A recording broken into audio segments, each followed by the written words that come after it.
Hi friends, welcome to Rajahmundry home recipes. ఈరోజు మన ఛానల్లో 2 రకాల వడియాలను సింపుల్గా ఎలా తయారు చేసుకోవాలో చూపిస్తున్నా. రవ్వ వడియాలు, సగ్గుబియ్యం వడియాలు. తెల్ల మల్లె పువ్వుల్లాగా కరకల్లాడే సగ్గుబియ్యం వడియాలను ఎలా తయారు చేసుకోవాలో ఈ వీడియోలో చూపిస్తున్నా.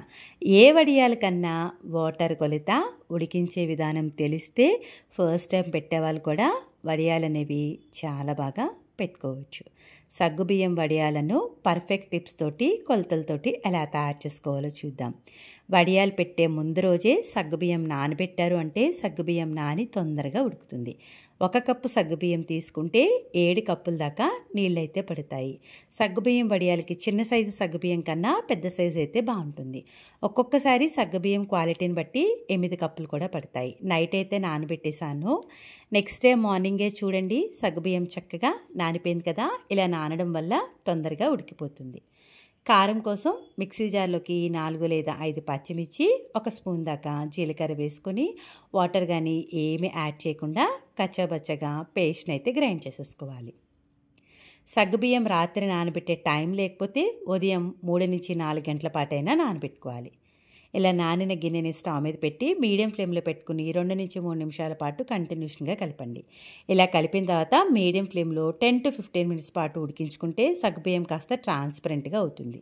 చూడండి, ఇదైతే ఉడికింది. మరి కాస్త ట్రాన్స్పరెంట్గా ఉడికితే సరిపోతుంది. ఇలా ట్రాన్స్పరెంట్గా 15 నిమిషాలు ఉడికిన తర్వాత రుచికి సరిపడా ఉప్పు వేసుకోవాలి. వడియాలకి ఎప్పుడైనా కూడా ఉప్పు తగ్గించే వేసుకోవాలండి. వడియాలు ఎండిన తర్వాత ఉప్పు తేలుతాయన్న విషయం గుర్తుపెట్టుకోండి. వడియాలు కమ్మదనంగా ఉండడానికి 1/2 కప్పు దాకా నువ్వులు వేసుకున్నా. నువ్వులు వేయడం వల్ల కమ్మదనంగా ఉంటుంది. వద్దంటే స్కిప్ చేసేసుకోండి. బాగా మిక్స్ చేసేసేయండి. మనం గ్రైండ్ చేసి పెట్టుకున్న పచ్చిమిర్చి, జీలకర్ర పేస్ట్ని కూడా వేసేసుకోవాలి. దీని అంతటినీ కూడా బాగా కలిపేసి మీడియం ఫ్లేమ్లో మరొక 5 నిమిషాల పాటు కుక్ చేయండి. చూస్తున్నారు కదా, సగ్గుబియ్యం ఈ విధంగా ట్రాన్స్పరెంట్గా అయ్యేంత వరకు కుక్ చేసుకోవాలి. ఇలా అయితే సరిపోతుంది. ఏ వడియాల కన్నా మనం పిండిని 10 నిమిషాల పట్టాన్ని ఉడికించాలండి. అప్పుడే వడియాలు ఎండిన తర్వాత కన్నాలు పడకుండా ఉంటాయి. కాస్త చల్లారిన తర్వాత ఈ విధంగా వడియాలను అయితే పెట్టుకోవాలి. వడియాలు పెట్టేటప్పుడు ఉదయం 7ంటికే పెట్టేశారు అంటే సాయంత్రం 4, 5 అయ్యేటప్పటికి చక్కగా ఎండిపోతాయి. నేనైతే ఉదయం 7ంటికే పెట్టేసాను. చూస్తున్నారు కదా. ఇలా పెట్టిన తర్వాత ఈవినింగ్ అయ్యేటప్పటికి చక్కగా ఒకవైపు అంతా కూడా డ్రై అయిపోయినాయి. నెక్స్ట్ డే మార్నింగ్ ఈ విధంగా వెనక వైపు కూడా తిప్పేసుకొని వెనక వైపు కూడా పూర్తిగా ఆరనివ్వాలి. వడియాలను ఎప్పుడైనా పెట్టేటప్పుడు 2 నుంచి 3 రోజుల పాటు పూర్తిగా ఎండనివ్వండి. ఇలా పూర్తిగా ఎండిన తర్వాత మాత్రమే మనం స్టోర్ చేసుకోవాలి. ఇలా గలగల సౌండ్ వస్తున్నాయి అంటే వడియాలు చక్కగా ఎండిపోయినట్టు. ఇలా ఎండిన తర్వాత ఏదైనా డబ్బాలో పెట్టుకొని మూత పెట్టి స్టోర్ చేసుకుంటే సంవత్సరమైనా పాడయ్యే ఛాన్సే లేదు. వడియాలు అయితే రెడీ అయిపోయినాయి కదా. ఇప్పుడైతే వీటిలో వేయించుకుని చూద్దాం. స్టవ్ ఆన్ చేసి పాన్ పెట్టి ఆయిల్ వేసుకోండి. ఆయిల్ హీట్ అయిన తర్వాత ఫ్లేమ్ని లో టు మీడియం ఫ్లేమ్లో అడ్జస్ట్ చేసుకొని మనం రెడీ చేసి పెట్టుకున్న వడియాలను వేయించేసుకోవాలి. వడియాలు వేయించేటప్పుడు ఫ్లేమ్ని హై ఫ్లేమ్లో పెట్టద్దండి. హై ఫ్లేమ్లో పెడితే మనకి సరిగ్గా వేగవు. లో టు మీడియం ఫ్లేమ్లో మాత్రమే వేయించుకోవాలి. హై ఫ్లేమ్లో పెట్టడం వల్ల మాడిపోతాయి కూడా. చూస్తున్నారు కదా, సగ్గుబియ్యం వడియాలు తయారు చేయడం ఎంత ఈజీయో. వీడియో నచ్చిందా? అయితే ఒక్క లైక్ ఇవ్వండి. మీరు ఇచ్చే లైక్ వల్ల మన వీడియో ఇలాంటి మరికొంతమందికి అయితే చేరుతుంది. ఇంకెందుకు ఆలస్యం, మీరు కూడా ట్రై చేసి ఎలా వచ్చిందనేది మీ అమూల్యమైన ఫీడ్బ్యాక్ని కామెంట్ సెక్షన్లో తెలియజేయండి. కరకల్లాడుతూ ఎంతో రుచికరంగా ఉండే బాంబే రవ్వ వడియాలను ఎలా తయారు చేసుకోవాలో చూపిస్తున్నా.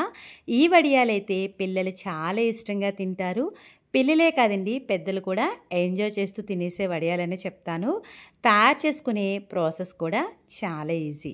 ఇప్పుడైతే రవ్వ వడియాలను ఎలా తయారు చేసుకోవాలో చూపిస్తున్నా. దీనికోసం 1 కప్పు నిండా బాంబే రవ్వ తీసుకుంటే అదే కప్పుతో 8 కప్పుల దాకా నీళ్లు వేసుకోండి. బాంబే రవ్వ అంటే మనం ఉప్మా చేసే సూజీ ఉంది కదా, అదే. దలసరిగా ఉండే గిన్నె తీసుకుని 1 కప్పు రవ్వకి 8 కప్పుల దాకా నీళ్ళైతే వేసుకుంటున్నా. వడియాలకి వాటర్ కొలత చాలా ఇంపార్టెంట్ అండి. వాటర్ అటు ఇటు అయినా కూడా మనకు వడియాలు రావు, గుర్తుపెట్టుకోండి. మీరు ఎంత క్వాంటిటీలో చేసుకున్నా 1 కప్పు రవ్వ తీసుకుంటే అదే కప్పుతో 8 కప్పుల దాకా నీళ్ళైతే తీసుకోవాలి.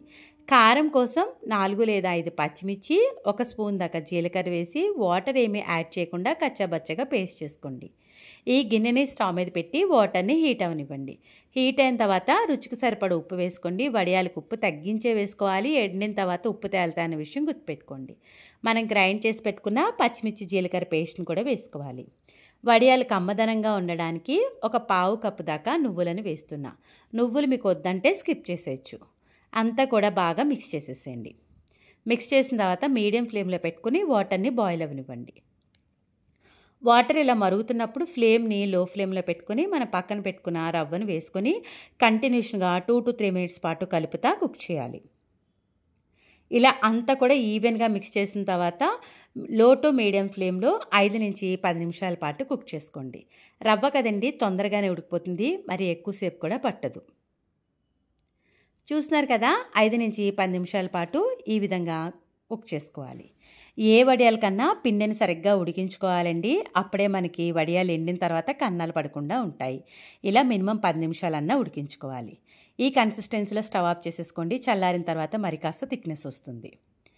ఈ వడియాలను మరీ పూర్తిగా చల్లారకుండా వెంటనే పెట్టేసుకోవాలండి. చల్లారిన తర్వాత రవ్వ కదా, ఇది మనకి కాస్త థిక్నెస్ వచ్చేస్తుంది. చూస్తున్నారు కదా, ఈ విధంగా మనం వడియాలను మార్నింగే 7ంటికే పెట్టేసామంటే ఈవినింగ్ అయ్యేటప్పటికి చక్కగా ఒకవైపు అయితే డ్రై అయిపోతాయి. నెక్స్ట్ డే మార్నింగ్ ఇలా బ్యాక్ సైడ్కి టర్న్ చేసుకుని వెనక వైపును కూడా ఈ విధంగా కంప్లీట్గా డ్రై అవనివ్వాలి. ఇలా పూర్తిగా ఆరిపోయిన తర్వాత మాత్రమే మనం స్టోర్ చేసుకుంటే సంవత్సరమైనా పాడవకుండా ఉంటాయి. ఇలా గలగల సౌండ్ వస్తున్నాయంటే వడియాలు చక్కగా ఎండిపోయినట్టు. రవ్వ వడియాలు అయితే రెడీ అయిపోయినాయి కదా. ఇలా తయారైపోయిన వడియాలను డబ్బాలో స్టోర్ చేసుకుంటే సంవత్సరం దాకా నిల్వ ఉంటాయి. ఇప్పుడైతే వేయించుకుని చూద్దాము. స్టవ్ ఆన్ చేసి ప్యాన్ పెట్టి ఆయిల్ వేసుకోండి. ఏ వడియాలన్నా వేయించేటప్పుడు ఫ్లేమ్ని లో టు మీడియం ఫ్లేమ్లో అడ్జస్ట్ చేసుకుని మాత్రమే వేయించుకోవాలి. మీరు హై ఫ్లేమ్లో వేయించారు అంటే వడియాలు మాడిపోయినట్టుగా అయిపోతే గుర్తుపెట్టుకోండి. ఆయిల్ హీట్ అయిన తర్వాత ఇలా లో టు మీడియం ఫ్లేమ్లో వేయించుకోండి. రవ్వ వడియాలు తొందరగానే వేగిపోతాయి. ఇలా వేగిన తర్వాత స్ట్రైనర్లోకి తీసేసుకోండి. ఇంతేనండి, రవ్వ వడియాలు తయారు చేయడం ఇంత ఈజీగా అనిపించిందా? వీడియో నచ్చిందా? అయితే ఇంకెందుకు ఆలస్యం, ఒక్క లైక్ ఇవ్వండి. మీరిచ్చే లైక్ వల్ల మన వీడియో ఇలాంటి మరికొంతమందికి అయితే చేరుతుంది. మీరు కూడా ట్రై చేసి ఎలా వచ్చిందనేది మీ అమూల్యమైన ఫీడ్బ్యాక్ని నా కామెంట్ సెక్షన్లో తెలియచేయండి. Thanks for watching my video. Please like, comment, share, subscribe my channel.